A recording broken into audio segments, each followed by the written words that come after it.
Buenos días o noches a toda la racita que la sigue cotorreando. Nosotros somos los Rodríguez y en nuestro nuevo programa, trataremos de llevar la ciencia hasta su vida diaria. Mi nombre es Emilio, yo soy bioquímico y biólogo molecular de formación, y mi padre, aquí presente, es investigador biomédico. Padre, ¿cómo te encuentras hoy? Muy bien. Hola amigos del auditorio. Espero que se hayan divertido con este programa que hacemos. Le digo yo a mi hijo que hacemos algo como estar biologando, es decir, llevamos la biología, cualquier tema de un lado para otro. Y antes de iniciar el programa, hijo, me pasaron dos cosas interesantes en la semana, en este caminar por la universidad. Un niño se le escapa a su mamá corriendo, pero no en berrinche, sino sale corriendo y la mamá viene detrás. Entonces detengo al pequeño y le digo, hola, ¿qué tal? ¿Cómo te llamas? Impresionante, hijo, se me queda viendo de arriba abajo, me recorre, me mira sospechosamente y me dice, no te voy a decir mi nombre porque eres un extraño y te vayas a robar mis datos personales. Yo me quedé frío, o sea, dije, este muchacho, ¿qué ondas? Dije, una de dos, o es otra generación, se están Sí, cambiando los valores, no sé, pero se los dejo en reflexión, amigos, de ya una conducta de un pequeño de 7 años que ya ni el nombre te da porque no le vayas a robar sus efectos personales. Y la otra fue que finalmente, ustedes no lo saben, amigos, pero antes mis zapatos me duraban como 30 años. Compré unas botas que solo me duraron como 15. Ya son de muy mala calidad. El chiste es que ya mis suelas, yo pisaba una piedra y créanme, podía identificar si era ígnea, metamórfica o sedimentaria. Total, que llegué a la zapatería, entro y veo unas botas que me encantaron y le dije al dependiente de estas. Y me dice, ¿de qué número? Y le digo yo, pues, creo que soy 6 y medio. Me dice, pues mire, nomás hay 6 o 10. Y se queda bien, y me dice, no, le voy a dar las 6. Y dice, pero, digo, ¿y cuánto valen? Me dice, pues 1,500 pesos. Dije, pero tiene usted su descuento. Y le digo, descuento al viejo profesor. Y profesor además. No, 30%. Total que mis botas, 900. Pero lo interesante es que las dejé ahí, cual trapo viejo, ¿m? Y agarra el señor y me dice, ¿sabe qué, Doc? No las voy a tirar, a estas les voy a llamar yo las botas que caminaron con la sabiduría. Van a ser las botas sabias. Ya me salí feliz de haber comprado mis botas. Así es que para iniciar sabrosamente esta conversación. Así es que adelante, Emilio, llévanos a los pasajes de este biologar de hoy. muy bien, pa. Pues fíjate qué bueno que se tenga, bueno, no sé si todos los niños, pero por lo menos que ese niño sepa que tiene que tener cuidado con la información que comparte y que, pues, si no lo conoces, mejor ni te acerques. Con, Eh, con, y, y sobre las botas, justamente yo apenas le tuve que comprar otras agujetas para las mías, porque tenía unas, las primeras se habían roto y las siguientes le habían quedado bastante largas. No había tenido la oportunidad de volver a comprar unas, porque, bueno, como son así, casi que de militar, pues necesitan unas cuerdas como muy, un cordón. específicas, ¿no? Eh, ajá, como cordón, bueno, resistente, porque aparte tiene como unas como tipo, con forma como de villa, entonces eso con otro tipo de cuerdas se desgarran Las las cortan, ¿no? agujetas. Sí, así Ajá, son los 10. Tienen esos, este, ajá, esos como toperoles. ganchitos. Ya me... Ajá, sí. Ok, pues demos inicio al programa. En este episodio conversaremos acerca de la teoría de la generación espontánea y sobre los experimentos que llevaron a su refutación. La creencia de que la vida surgía de forma espontánea a partir de materia no viva era una idea ampliamente aceptada desde los tiempos de Aristóteles y hasta el siglo XIX. Aristóteles, en sus obras La historia de los animales y la generación de los animales, plantea que las cosas vivas provienen de materia no viva debido a que el material no vivo contiene una fuerza vital o neuma. Efectivamente, amigos, durante mucho tiempo esta creencia se basaba en algunas observaciones. Por ejemplo, los egipcios fueron muy puntuales en ello originalmente, porque ellos veían en tiempo que el Nilo se secaba, del fango que quedaba ahí, ellos lo que observaban es que después aparecían ranas, lagartos y otros pajarillos, y entonces ellos consideraban que esa putrefacción era un caldo donde se generaba la vida. Esto los egipcios lo anotaron y lo pusieron en muchos de sus papiros. Cuando empieza la escuela griega en manos de Aristóteles a meterse en estos campos, el mismo Aristóteles es una persona que, déjenme contarles rápidamente, Aristóteles es un apodo. Aristóteles quiere decir el que tiende a lo mejor, o sea, Aristos es punta y teles es lejano, es como telescopio, teléfono, ¿no? Y Aristos es eso, la punta. Es decir, una aristocracia quiere decir que es el criterio de los mejores, nada de sangre noble, sino criterio de los mejores. Entonces, bueno, Aristóteles es un filósofo que estaba en contra de las ideas de Platón y por lo tanto tiene que salir de Grecia y al salir va con su mujer. La mujer es víctima de una flecha de los jónicos y entonces ella, en el momento antes de morir, da luz a una niña. En esa época, el suicidio era una presea máxima en la vida y Aristóteles se quería suicidar porque se había muerto el amor de su vida. Pero cuando ve a la pequeñita, él se promete que se va a matar hasta que la niña tenga 15 años.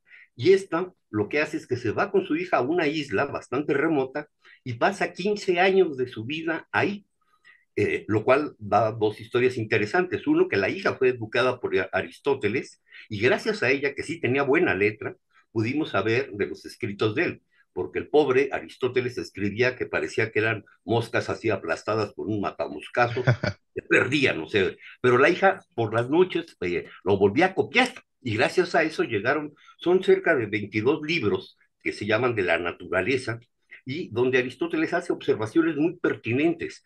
Por ejemplo, da cuenta de que hay capas en la Tierra que son diferentes si vas de adentro hacia afuera. Muestra una variedad, digamos, no existe el término especie, pero reconoce que hay plantas que se parecen mucho, pero él encuentra estructuras diferentes.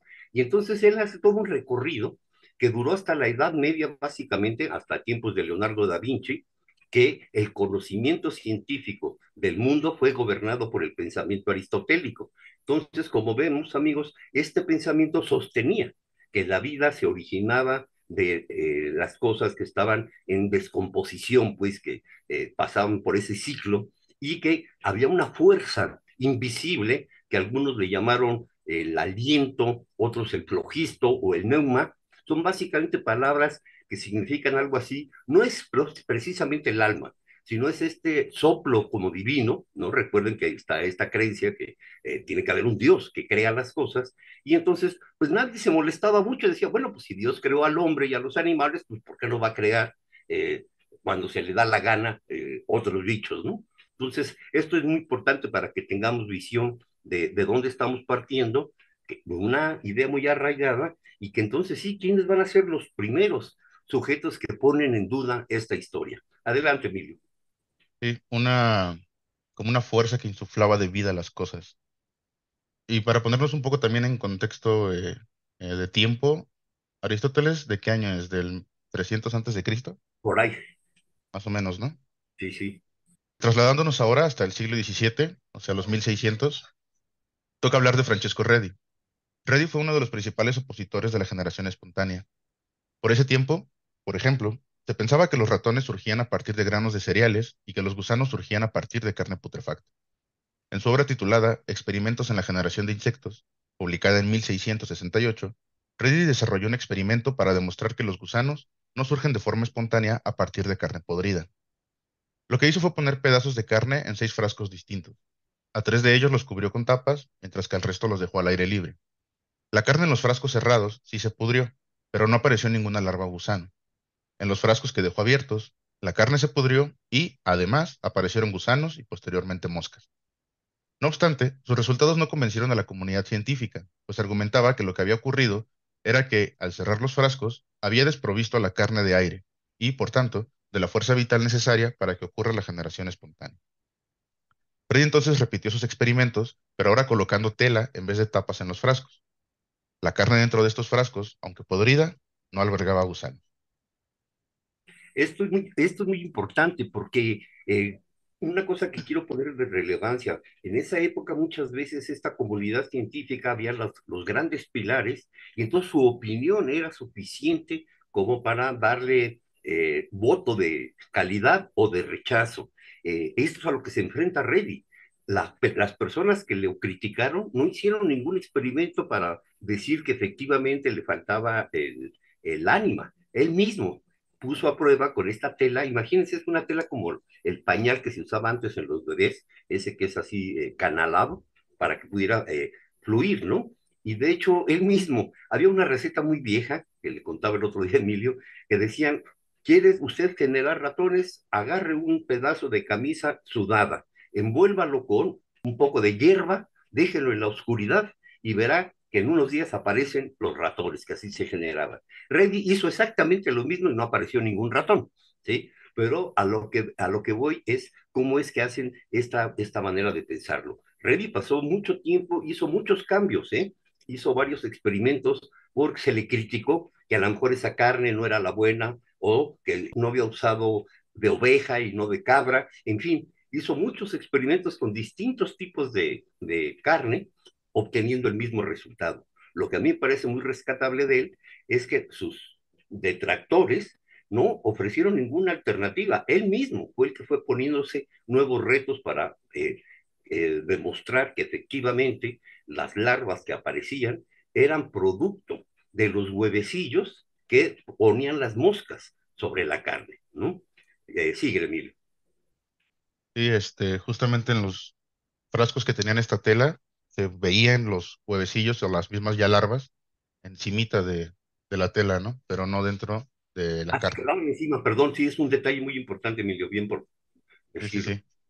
Es que, amigos, la carne, cuando se está pudriendo, ¿no? Genera unas moléculas que reciben el nombre de poliaminas, que son muy olorosas. De hecho, en la carne, las dos se llaman putrescina y cadaverina. Son las dos moléculas Sí. que salen de la carne y por lo tanto se van al aire. De hecho, uno así detecta la distancia cuando un animal está muerto. Entonces, obviamente, las moscas que olían, bueno, detectaban, llegaban al frasco, pero con la tela no pasaban, pero ellas depositaban ahí los huevecillos, ¿sí? No es que fueran mágicas y llegaran nada más porque sí, sino son atraídas por estas moléculas de cadaverina, putrescina. Otra, por cierto, poliamina muy conocida es la espermidina, que ese es lo que da el aroma que llamamos de pescado en las actividades sexuales. Adelante. De hecho, también hay un hongo que no sé si producirá las mismas moléculas o serán otras, pero justamente da este olor a carne podrida. Y ya no me acuerdo por qué. Creo que las moscas tienen ahí algún efecto de, no sé qué, no sé si ayuda a la dispersión del hongo o algo por el estilo. Ahora no me acuerdo, pero hay un hongo que justamente atrae moscas de esa manera, Ah, emitiendo un aroma similar. sí, deben ser Sí. estas aminas. Ujú.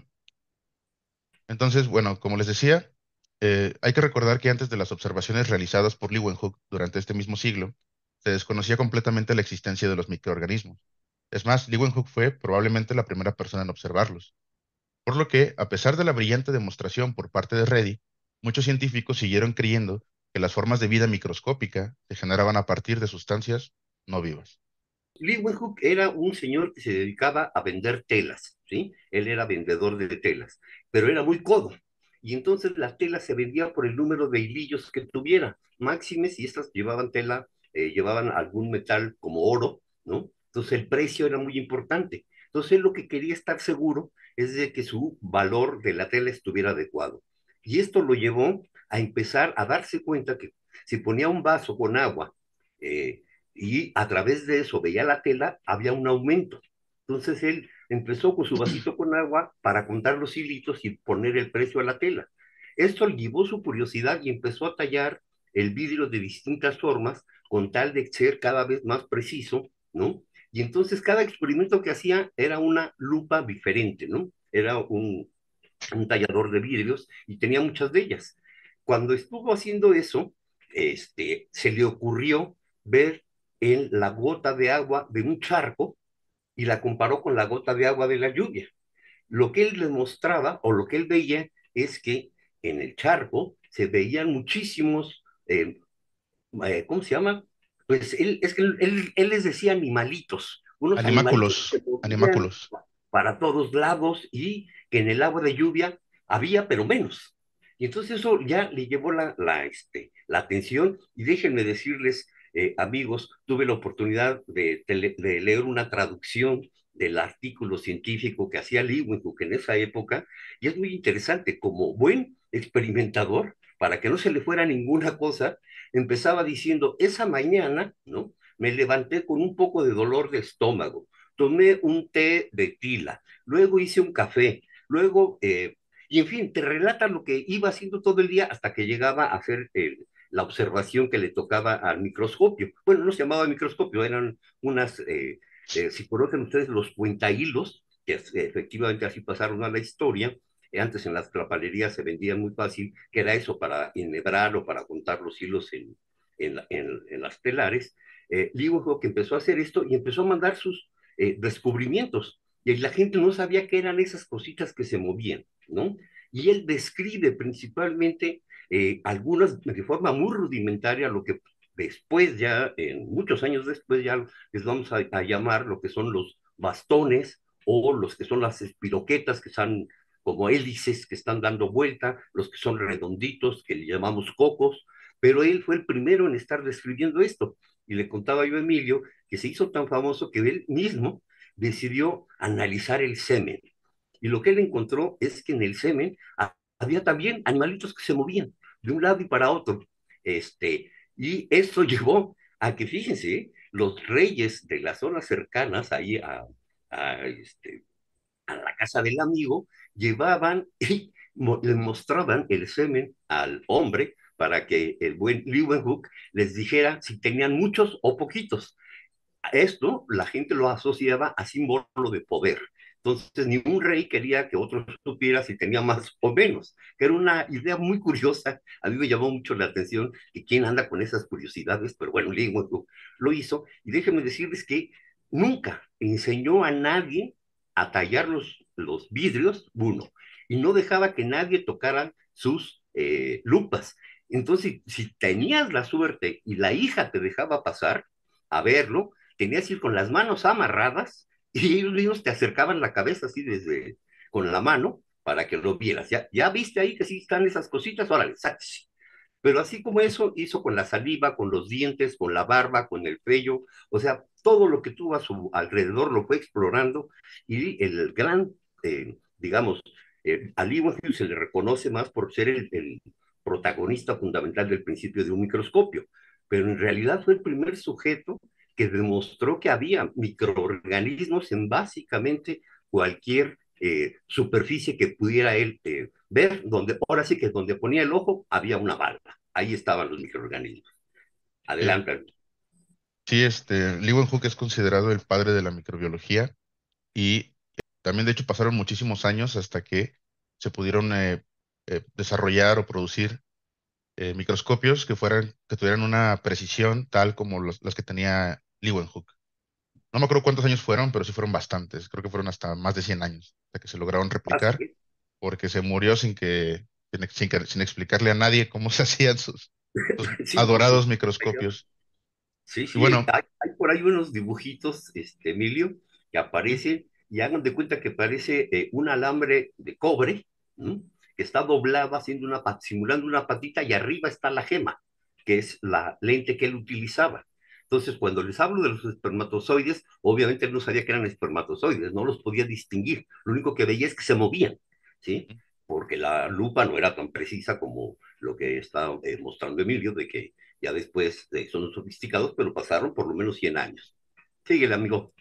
sí, fue toda una revolución o sea, En en la el percepción punto. que tenía no sé si la gente en general, pero por lo menos sí la comunidad científica del mundo, ¿no?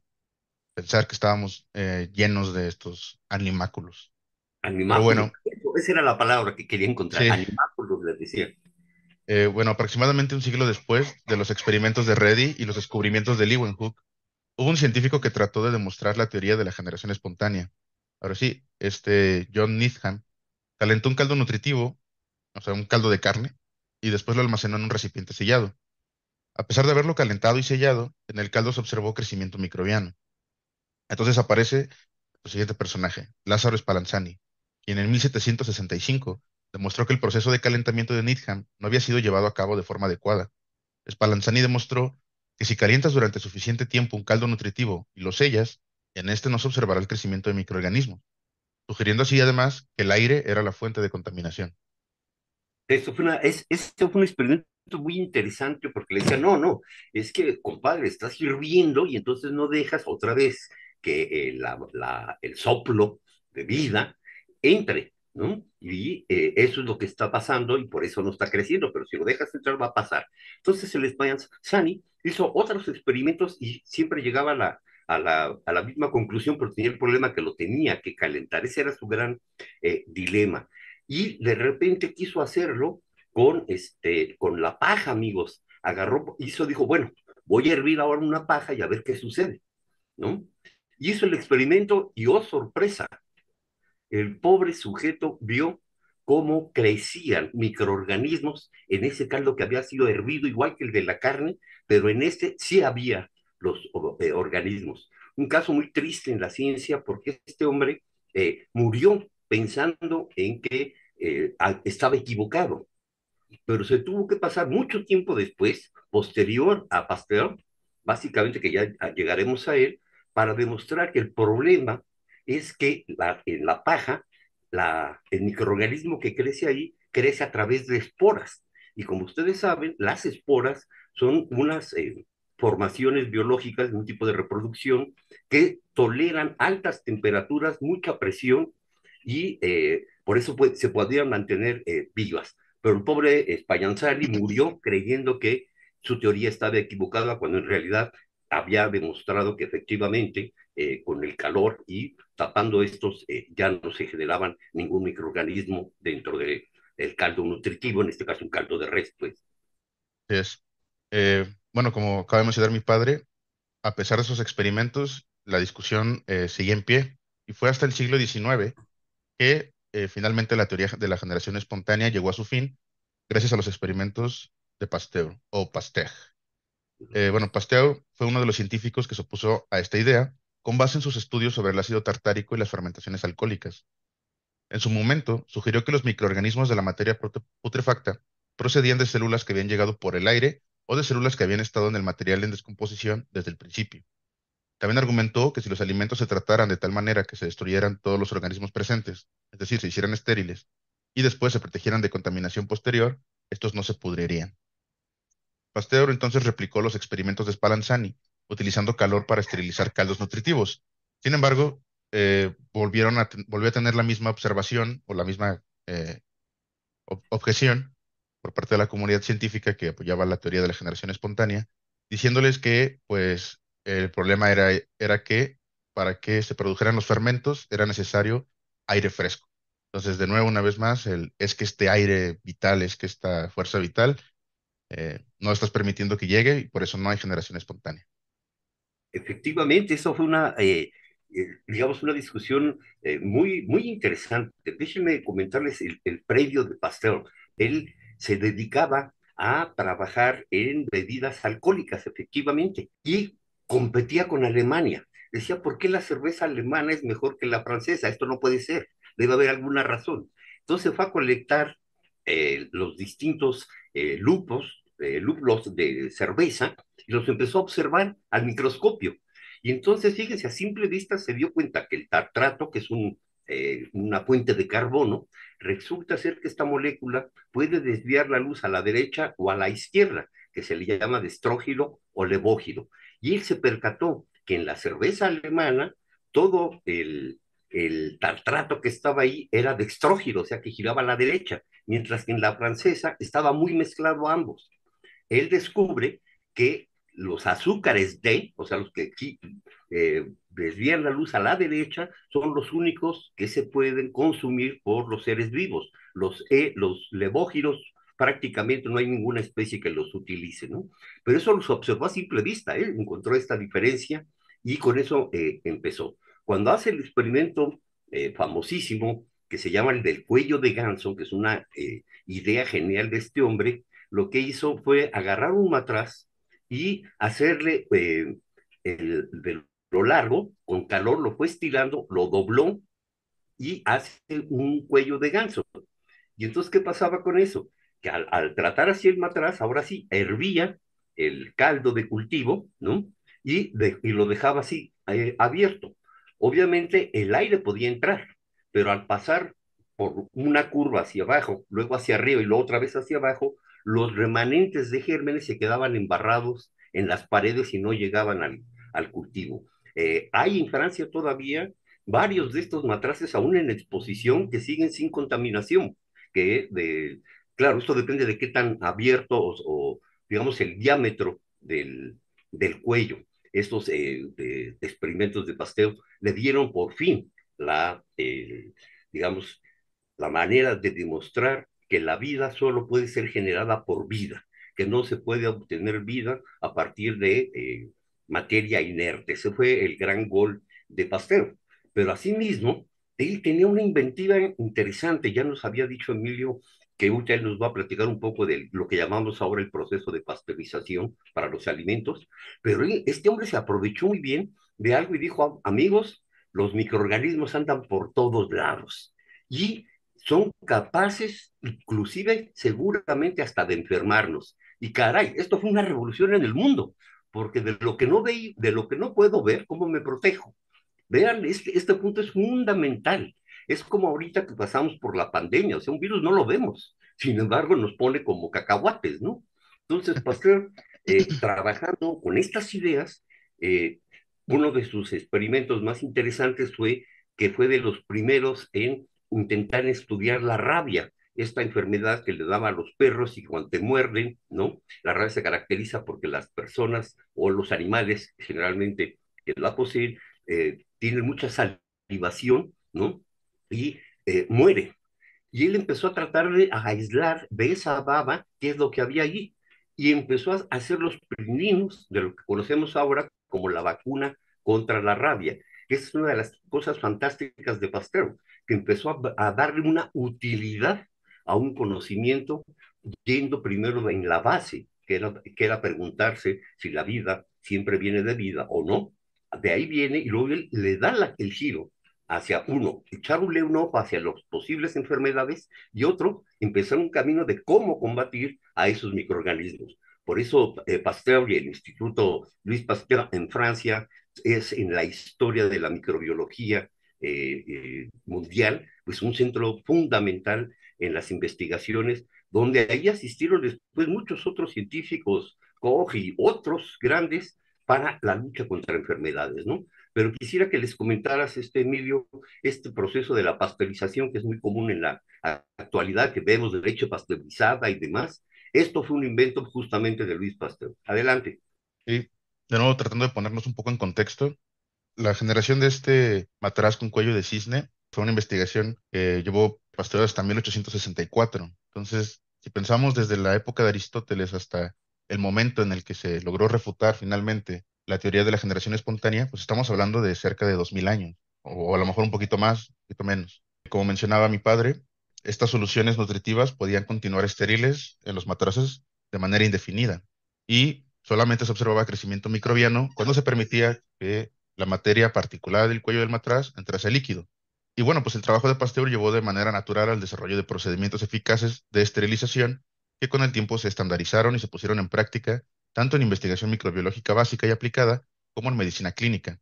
La industria alimentaria también se benefició del trabajo de Pasteur, ya que sus principios se adaptaron rápidamente a la conservación de la leche y de muchos otros alimentos mediante tratamientos con calor, que eso es prácticamente la pasteurización. Digo, ahorita ya no sé cómo sea el proceso actualmente, porque ya no es nada más con calor, pero en esencia es eso, es el calor va a matar a la mayoría de microorganismos, si no es que a todos, y de esta manera, si evitas que se contamine, va a mantenerse estéril, lo que sea que estés tratando de mantener estéril. Aquí un comentario, amigos. No, supongo que no todos conocen lo que es un autoclave, pero en los laboratorios utilizamos las autoclaves justo para esterilizar el material que va a utilizar uno en un experimento, pero en un lavado exhaustivo con una mezcla muy potente. Pero, ¿qué es la parte importante? Por un lado, en la temperatura es por arriba de los 120 grados centígrados, pero no solo eso, sino que lleva 20 kilogramos por centímetro cuadrado de presión. Esto es muy importante. ¿Por qué? Por las esporas, amigos. Las esporas pueden resistir altas temperaturas, pero no esa presión. Por eso es muy importante en el sistema de las autoclaves que tenemos un sistema que sí estamos garantizando que no haya formas tolerantes a la temperatura utilizando la presión. Y esto es una parte de los experimentos que también fue el fundador Luis Pasteur. Sí, y también el tiempo es importante, Sí, sí, además de calor y presión. son 20 minutos al menos en esas condiciones. Sí. Otra, dijo, Pasteur es del primer científico que se le ocurre además, era un gran orador, ¿eh? Era un charlatanazo sabrosísimo, hablaba con una seriedad y una seguridad, y entonces empezó a hablar con las autoridades, con el gobierno, con la gente de las fábricas y demás, y los empezó a convencer, amigos, no lo van a creer, de que había que existir algo que se llame patente, o sea, quién fue quien lo inventó para recibir una lana, pero además empezó a recibir fondos, o sea, que le dieran dinero para los experimentos que le sugerían. Estaban los del vino, los de la cerveza, los de las vacunas, o sea, empezó a fundar, para mí es el fundador de la biotecnología actual, pues, utilizar Sí. la ciencia, resolver, pero conseguir el insumo, o sea, que se pague ese trabajo y se reconozca la autoridad de algo. En la actualidad, amigos, cuando hacemos ciencia en las universidades, este conocimiento sí es del dominio público y de hecho es obligación de hacerlo. Si uno trabaja para una empresa privada en la actualidad, uno no puede nunca decir cómo se hacen las cosas. De hecho, inclusive los reactivos no llevan el nombre de la molécula, te lo dan como frasquito B con échele tanto al frasquito Z, al D, y ahora mídame y dígame si salió o no salió. O sea, el experimentador no participa intelectualmente de nada, básicamente está haciendo una maquila, que si quieres hacer investigación de a de veras en una industria hay que irse fuera del país. En México no hay ninguna industria que haga investigación, simplemente maquilamos y les repetimos los experimentos que vienen de allá acá. En las universidades eso sí no pasa, ni en los institutos de investigación. Y ese ya será otro tema para biologar acerca de la propiedad intelectual en algún otro de nuestros capítulos.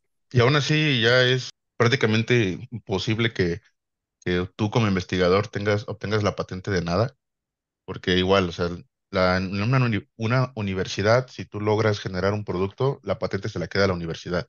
Creo que no te dan ni siquiera No, no, no. un porcentaje ni Por nada. ejemplo, yo en tantos años en la UNAM, de más de 30, cuando firmas tú tu contrato, ahí dice, en caso de que se tenga una retribución económica, está estipulado los porcentajes. Lleva un buen porcentaje, digamos, la mayor parte, lo lleva el investigador, ¿sí? Y ahí vienen dos rubros. Uno es para su investigación y otro es una remuneración de honorarios, o sea, que ese es para su persona. El resto es para el laboratorio. Luego viene otro porcentaje va a la institución donde lo realizó y finalmente otro porcentaje a toda la UNAM. Y esto está básicamente tasado en todas y están ahí puestos los porcentajes y lo que están poniendo, porque es digamos, la universidad se queda con la patente como tal, eso es cierto, pero tu reconocimiento está dado, ¿sí?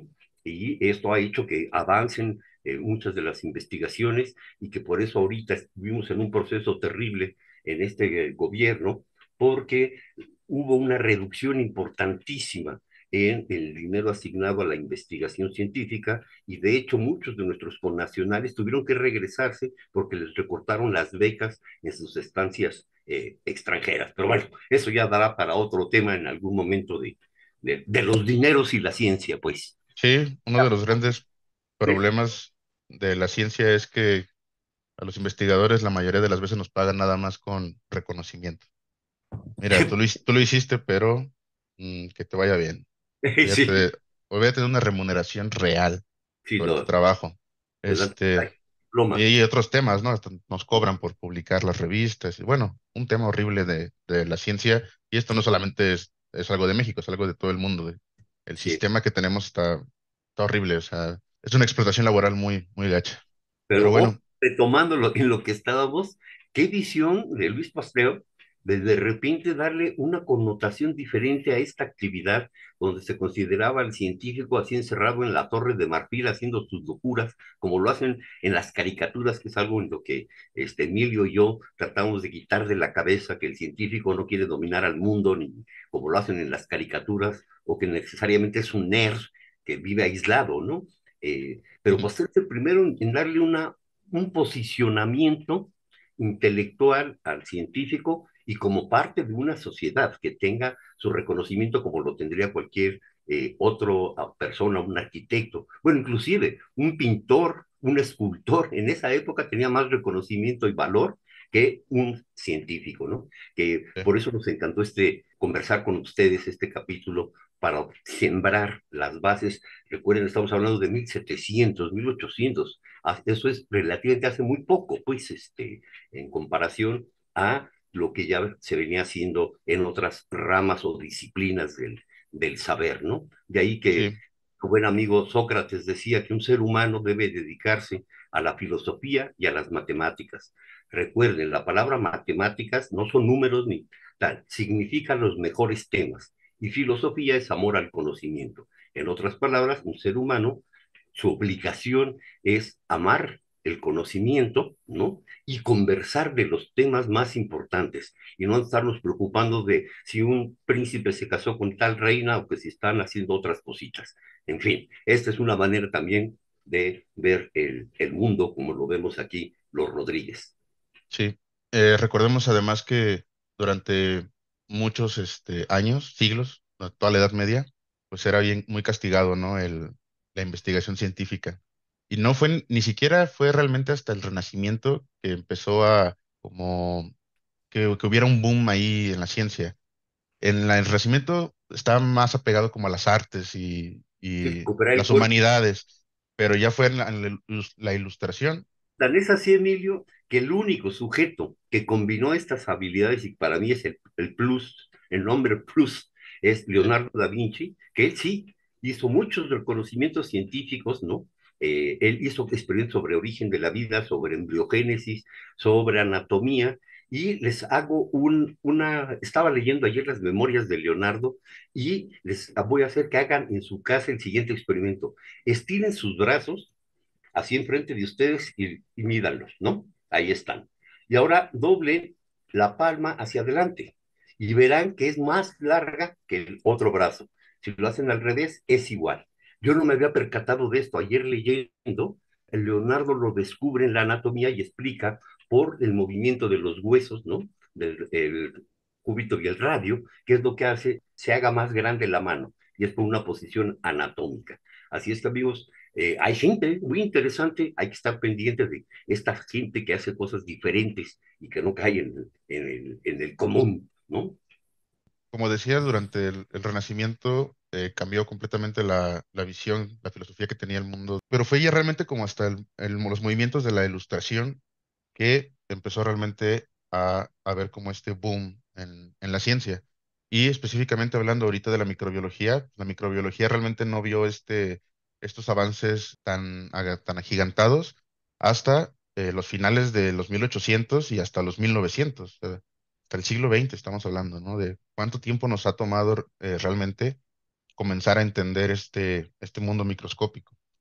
Muy bien, dejamos ahí para el siguiente episodio, les vamos a hablar sobre el origen de la vida y Ahí, los experimentos de Oparin. Si se dan cuenta, esto que hemos comentado hoy sobre la generación espontánea está relacionado con lo que les hemos venido hablando desde el segundo episodio en el que hablamos sobre evolución y el tercer episodio en el que hablamos sobre homologías, sobre que la vida se genera sobre la vida. Y como justamente hoy vimos en los experimentos, es la vida no puede surgir de la nada, la vida viene de la vida. Sin embargo, en los experimentos sobre el origen de la vida, sobre tratar de entender de dónde viene la célula uno, por decirlo así, pues nos vamos a dar cuenta de que en realidad, a través de materia inorgánica o no viva, se pueden generar moléculas orgánicas, que son las bases de la vida. Pero hasta aquí lo vamos a dejar por hoy. Muchas gracias a todos por escucharnos. Espero que les haya gustado y recuerden seguirnos tanto en Spotify como en YouTube. Comenten qué les ha parecido o sobre qué tema les gustaría escuchar. Y si hay algo en lo que nos hayamos equivocado, favor de hacérnoslo saber en los comentarios. Recuerden que es importante combatir la desinformación, incluso si la está causando uno mismo por accidente. hasta la próxima, amigos. Estaremos ahí biologando aquí con los Rodríguez. ¿Sale?